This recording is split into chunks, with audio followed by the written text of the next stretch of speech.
Friends ఇదే Poco X7 Pro features చూస్తే పిచ్చెక్కిపోద్ది అంటారు చూసారా. సో అటువంటి ఫీచర్స్ అయితే దీంట్లో ఉన్నాయి. సో దీనిలో మనకు MediaTek Dimensity 8400 అల్ట్రా ప్రాసెసర్ని యూజ్ చేశారు. మనకు స్నాప్డ్రాగన్ 7+ Gen 3 ఉంటుంది చూసారా, దానికంటే ప్లస్ స్నాప్డ్రాగన్ 8 Gen 3 ఉంటుంది చూసారా, దానికంటే కూడా మంచి పర్ఫార్మెన్స్ ఇస్తాను అన్నట్టు. ఆల్రెడీ దీన్ని నేను వాడుతున్నాను. ఇప్పుడు నేను కూడా మీకు దీనిలో కొన్ని గేమ్స్ అవి ఆడి చూపిస్తాను. నేను ఆడినంతసేపు గేమ్లో నాకు ఎక్కడ కూడా హీటింగ్ అనిపించలేదు, ప్లస్ ఫ్రేమ్ డ్రాప్స్ అనిపించలేదు.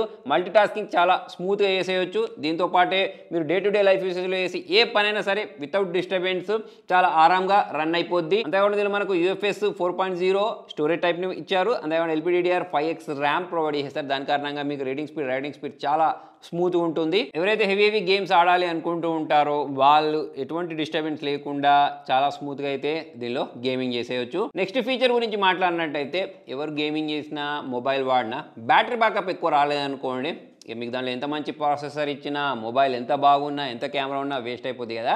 సో అటువంటి చింత లేకుండా దీనిలో మనకు 6550 mAh బ్యాటరీ ప్రొవైడ్ చేశారు. అది కూడా 90 watts ఫాస్ట్ ఛార్జర్ తోటి ప్రొవైడ్ చేసిన కారణంగా చాలా ఫాస్ట్గా మొబైల్ని ఛార్జ్ చేయడంతో పాటు ఆరాంగా మీకు 1.5 day వరకు అయితే బ్యాటరీ బ్యాకప్ వస్తుంది. ఈ మధ్యకాలంలో 5500 mAh బ్యాటరీస్ అనేవి కామన్ అయిపోయి అటువంటి డైరెక్ట్ దీనిలో 6550 mAh ఇచ్చారు.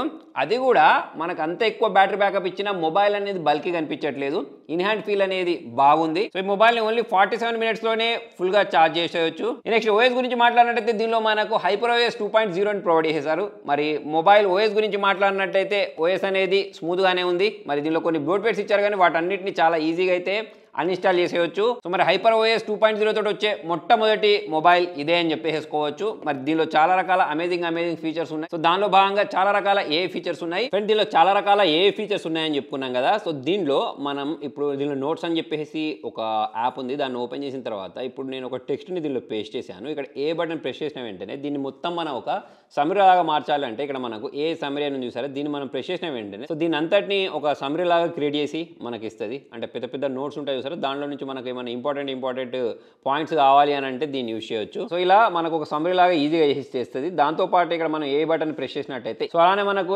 లేఅవుట్ అని చెప్పేసి ఇటువంటి ఫీచర్ కూడా ఉంది. అలానే ప్రూఫ్ రీడింగ్ అని చెప్పేసి ఒక ఆప్షన్ ఉంది. అలానే మనం ట్రాన్స్లేటర్ని కూడా యూజ్ చేయొచ్చు. ఇక్కడ మీరు బ్యాక్ బటన్ ప్రెస్ చేసి ఇక్కడ బటన్ ప్రెస్ చేశారనుకోండి, ఇది ట్రాన్స్లేటర్ అన్నట్టు. ట్రాన్స్లేటర్ ఇక్కడ మాకు హిందీ ఉంది కానీ ప్రజెంట్ ఇక్కడ నాకు తెలుగు అయితే కనిపించలేదు.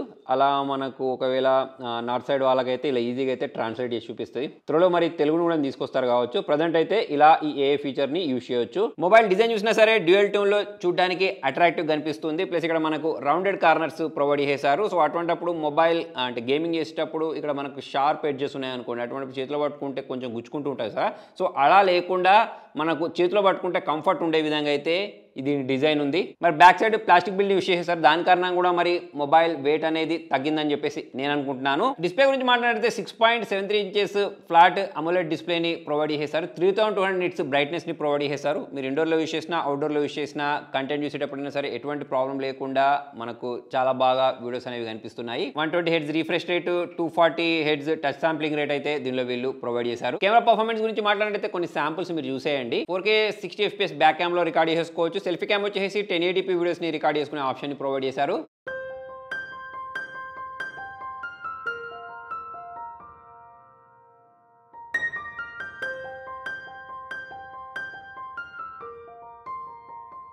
ఫ్రెండ్స్ ఈ వీడియో బ్యాక్ క్యామ్ వచ్చేసి 4K 60 FPS లో రికార్డ్ చేస్తున్నాను. సో దీనికి సంబంధించిన స్టెబిలిటీ, క్లారిటీ మీరు చూడవచ్చు. నెక్స్ట్ వచ్చేసి ఇక్కడ మనం ఆటో ఫోకస్ కూడా చూద్దాం. సో ఇక్కడ మీరు ఫోకసింగ్ స్పీడ్ కూడా చూడవచ్చు.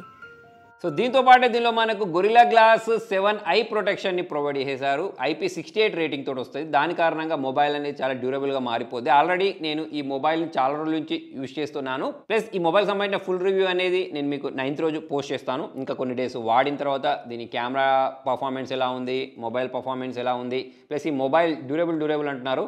2-3 సార్లు ఎత్తేసి 2-3 సార్లు నీళ్ళలో ముంచిన తర్వాత మరి ఈ మొబైల్ అనేది ఎలా పనిచేస్తుంది అనేది నేను ఇంకొక 4 days తర్వాత అయితే మీకు చెప్తాను. మరి అప్పటి వరకు ఈ మొబైల్ ప్రైజింగ్ అనేది ఏముండొచ్చు అని చెప్పేసి మీరు గెస్ చేస్తున్నారు కింద కామెంట్లో రాయండి. వీడియో నచ్చినట్లయితే లైక్ చేయండి, షేర్ చేయండి. Thank you.